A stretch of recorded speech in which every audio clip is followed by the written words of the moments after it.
Black Ops 6 was celebrated as the most successful COD launch ever, with Call of Duty and Xbox confirming 1 month after the launch on November 25th with a public statement that said, "Thank you to the Call of Duty community for continuing to make the launch of Black Ops 6 one for the record books." This coming with an accompanying graphic showcasing it was #1 in total players, #1 in total hours played, and #1 in total matches for the first 30 days from launch. But new reporting suggests that while those highs were very high, the lows to follow may be progressive failures compared to years prior, a steeper drop-off than we've seen before. According to The Game Business, a publication reporting on analysis and data within the industry, Call of Duty has seen a steady fall off the past few years.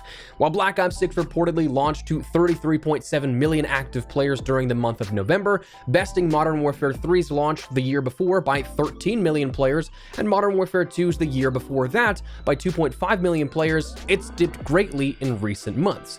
Reportedly in March of the past years as an indicator, Q1 reporting, for what it's worth, we're still in Q2, so updated figures of this provided, even behind closed doors, wouldn't yet be fully accounted for. But it's reported by Ampere, a global analysis business focused on entertainment, that in March 2025, Black Ops 6 saw 20.6 million active users, Modern Warfare 3 in March of 2024, by comparison, seeing 20.8 million, and Modern Warfare 2 in March of 2023, seeing 22.4 million players. And further confirming that while Black Ops 6 launched to the highest population on Xbox, their player count being a share of 47% of the console market, but now losing out as time progresses to PlayStation on the market as a whole, including consoles and PC, with the latest numbers being reported 33% of players on PlayStation, 32.5% on Xbox.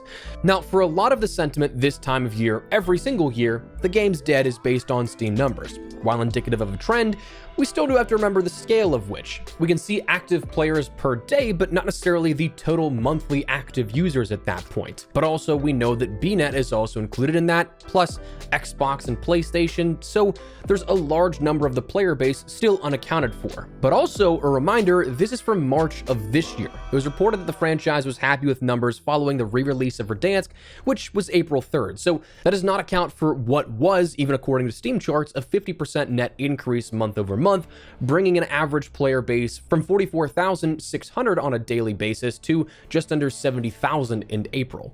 So lots of variables to consider, and frankly, only a 200,000 user drop-off from Modern Warfare 3.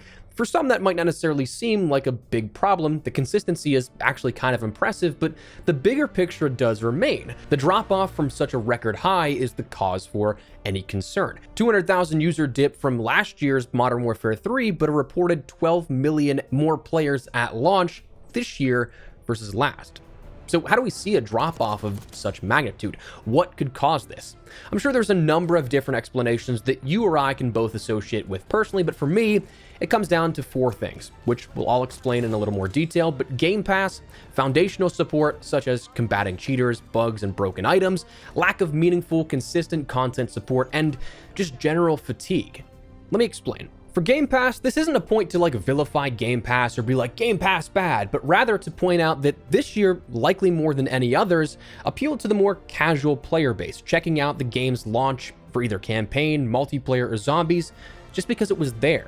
When a game is so heavily advertised as Black Ops 6 was, rumored to have the largest marketing budget in COD history, of course it's going to reach normal people's eyes, and a lot of those normal people may have Game Pass to check out games that they either want to just check out occasionally, or games that they really enjoy but just want access to the larger library, whatever the reasoning. They may play a plethora of different games that are not traditionally a first-person shooter, but with all the advertising they saw Black Ops 6, they're like, I'll give it a try.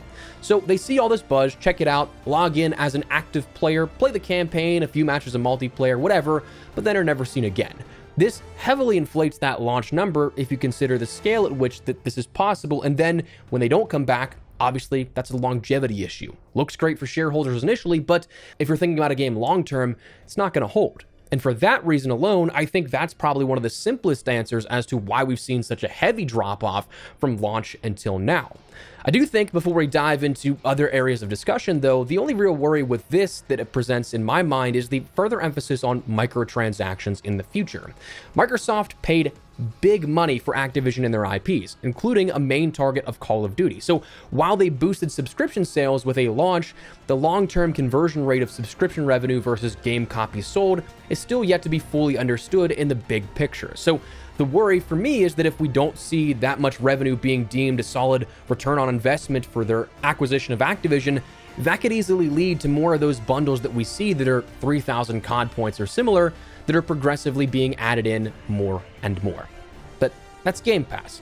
Foundational support, this one, well, I think this is where you start to have genuine criticisms. Cheaters were and still are everywhere. That's one that we can kind of just mention as a basic frontier for this topic. I don't want to go too far in depth into that because that's just an entirely different conversation that we could have at large. But let's get the reading glasses out beyond that, because thanks to Chat of Duty for a more comprehensive list here of this, we still see issues of the show more options and the settings being bound to the reset tab, so you can never actually see more without resetting. It's a dumb binding bug here that shouldn't ever be an issue, but is. Ranks are being displayed at level 1 again in Black Ops 6. Voice chat name indicators are being stuck on the player UI. Friends lists are displaying all friends as offline or having no data. Camo progress is not tracking and updating on weapons. There's oversizing of UI prompts in the kill feed. Bugs while exiting the Dreadnought exist. Armory challenges are unable to unlock DLC content. The firing range defaults are set to specific loadout slots, not the chosen one. Perk greed slot selection now defaults back to the perk 1 if you try and change it from the perk greed selection option. Players are booted from Gunsmith after trying to adjust certain things. Game and server crashing. The reactive armor for Juggernog no longer stuns zombies in zombies. The PhD slider augment does not work with save files occasionally. Armory vaults causes the game to stutter. Zombie counters are no longer appearing on exfils. There are inaccuracies in the combat record and many, many more things like that. And the crazy thing to me is that, would you like to know how many of those are logged as known issues on the Trello board? 6.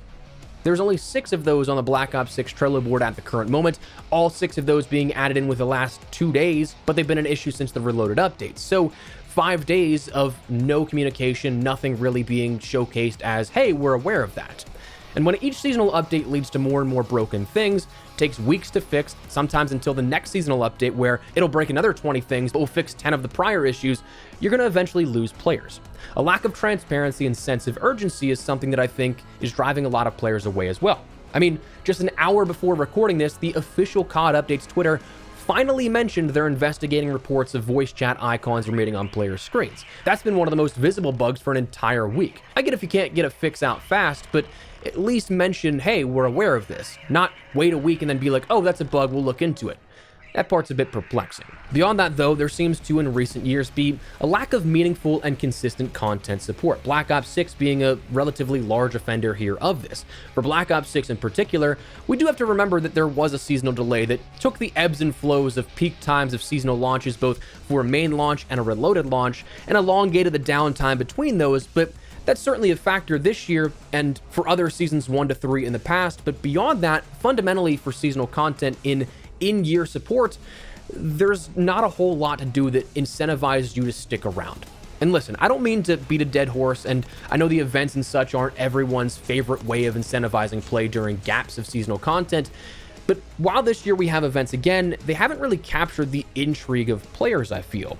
Whether it be the frequency at which the events are released, the rewards, the unlock and interaction methods, it's just something that isn't pulling players back as much.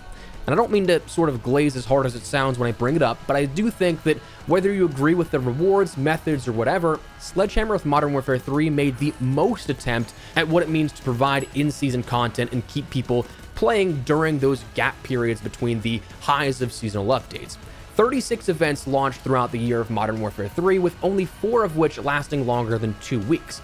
But there was also not a single moment where you really couldn't be doing an additional bonus objective of some kind, minus I think it was like 5 weeks and a day total during that year of support. The week of December 6th to 12th, April 4th as a singular day, the week of May 23rd to the 29th, the week of July 25th to the 31st, and the weeks of August 29th and September 12th.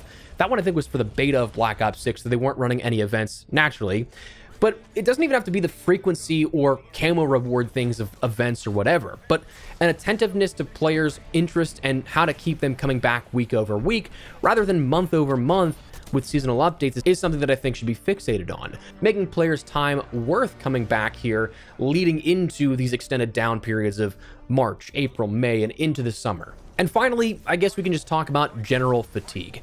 This is more of a generalistic perspective, and personally, something that I've kind of felt for a while now, that being that gaming and content is my job, often putting weeks of playtime into a game before the turn of the year.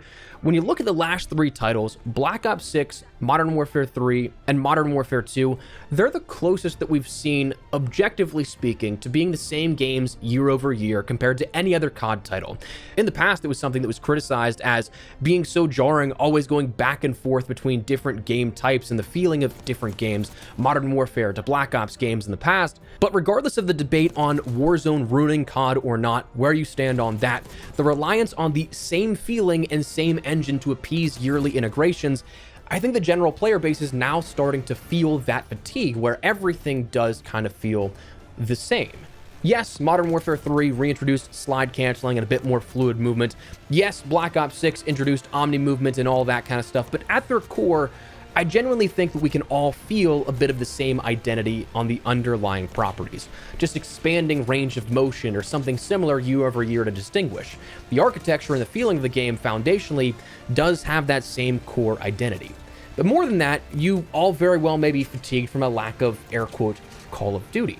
More of the Fortnite and Ready Player One-ification of a game with earlier and earlier introductions into the crazier stuff and doubling and tripling down on these types of things. I mean, just recently we were introduced to the Blaze of Glory event where it was another event focused on 420, which is now weeks past after the actual date, and still we have more weed-themed things here at this, more bundles in the shop that have been progressively added over time. So for a lot of players, stuff like that, the collaborations we've seen recently that take things out of the air quote immersion of it. In the past, I've never really cared for that kind of stuff, but now seeing it year over year over year, I'm even in that fatigue state where, having not cared about that at all, it's now kind of like, all right, we can go back a little bit, right? Matchmaking can also be included in this. The fundamentals here for how matchmaking in multiplayer and Warzone work, ever since Modern Warfare 2019 has had that emphasis on elongating player retention, but at the same time, it has the adverse effect, where it's just the fatigue of always being in those sort of sweaty lobbies. No matter your skill level, you're always competing at that point instead of having some sort of ping-based basis for this as the only parameter. It's one of those things that I feel like all of this contributes to an overall decreasing player amount year over year, where, again, even if you look at it, 200,000 players from March of this year to last isn't a big deal when you look at just that, but when you look at how much of a high Black Ops 6 had, there's a lot of things that go into why it was such an exponential drop-off compared to last year. So maybe this is right, maybe not. Maybe there's a reason I'm just a guy who talks about the game into his microphone in my office and not one contributing to the larger picture development of the franchise. But either way, that's that. I don't really like making this kind of content because it just seems like dogpiling when we all know what's going on. We all have our opinions. I get no joy out of making content, complaining in a sense. I'd just rather not play. I mean, in fact, if you paid attention to the channel, earlier last week, I uploaded one COD video in about 10 days. And actually, I mean, that still holds true until today, minus this one. It'd be one other COD video since Sunday the 27th. But I truly had multiple COD videos lined up and sketched up in that span and ready to go, but instead I took 4 days off entirely without a long form upload, something that I've done one other time this year, but I don't think actually even any other point within my channel's history before that. Why? Because I just have very little interest right now that it seems like everything we would talk about with Call of Duty is a downer. I've done all that I really wanted to in multiplayer and COD thus far. I'm still casually working on Abyss and Nebula to kill some time here and there, but other than that, I kind of have zero interest. So I'd rather be using my platform to focus on games I'm enjoying and that I think that you may enjoy, sharing that with you, because at the end of the day, there's two things I believe are true. Number one, gaming should be enjoyable and fun. You should have a good time with it. And two, the best way to advocate for or push any change you may want in a corporate setting like this is to use your playtime and wallet as the biggest dagger. While 20 million monthly players is still an ungodly amount of players generating an ungodly amount of revenue for Activision and Microsoft, the steeper the decline from launch, the more chance it'll lead to reasonable change. So anyways, Not sure what the future holds. I do still have a few videos planned here, leaks in particular for Black Ops 6 is one we may tackle this weekend at some point, and the content still pays mine and other team members' bills, so we'll be doing some other games for sure, but we are still going to have some COD content, but I'd like to make it at least worth watching, if that makes sense, even if it is just strictly business at times. But anyways, that's where we're going to wrap it up. Let me know your thoughts down below. What do you guys think of this report? What do you think is a cause for as to why this is happening, and anything in between? Drop your thoughts, drop a like if you guys enjoyed the video, and make sure to subscribe for more Black Ops 6, occasionally, I guess, and other FPS content I'd love to have in the community. But for now, thanks so much for watching. My name is Espresso. See you later. Take care, and peace.